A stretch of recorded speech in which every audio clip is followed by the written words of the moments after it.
Hi, I'm Steve Castellano, the creator of A Better Message.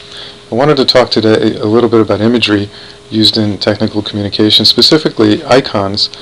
Icons are images that are reduced to their simplest elements, and the advantages of them they can be used to quickly identify a thought or a concept or a function.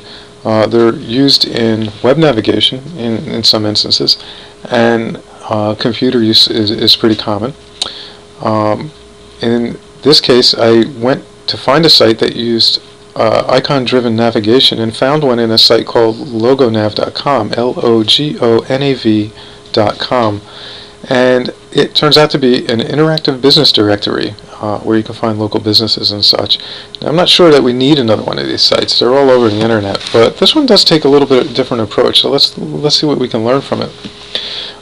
If we look at some of the icons on the page, we see some that are instantly recognizable for what they are. This one here with the movie tickets is instantly recognizable as one where you might find movie theaters. And it doesn't take a lot of brain power to figure out that this medical emblem that's here will result in you going to doctors and hospital listings. So those two icons work really well. But the one next to it here, government and community education, has a bust of a person. When I first looked at this, I thought it was maybe going to be art museums or something. So that one doesn't really work for me. It's not very clear where you're going to just from the image. This one down here, although really pretty, with the apple and the blue and everything, again, not the same. It's a non-profits business directory, and what that has to do with apples and what apples have to do with that, I'm just not sure. So that one seems pretty obscure. But if we do go to this one here, well, with the waiter, go to a bunch of restaurant icons, and that is something that I'm personally interested in. It's our 20th anniversary, my wife and I, coming up in a couple of weeks, and we want to go out to dinner. And so we look across the page and we see some that work really well, like this barbecue icon is instantly gets its message across, as well as this coffee cup. There's a lot of coffee cup.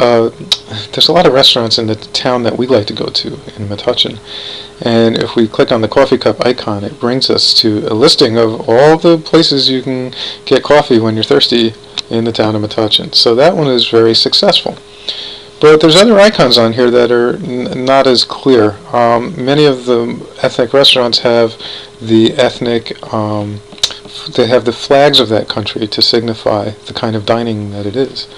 And as big a fan as I am of Thai restaurants, I never would have known that this was the Thai flag. It's just not part of my visual rhetoric, something that I can reference. And so I don't think that some of these icons work very well to identify the kind of restaurant. But I do like this one over here. Being a vegetarian, I like this one with the pictures of vegetables.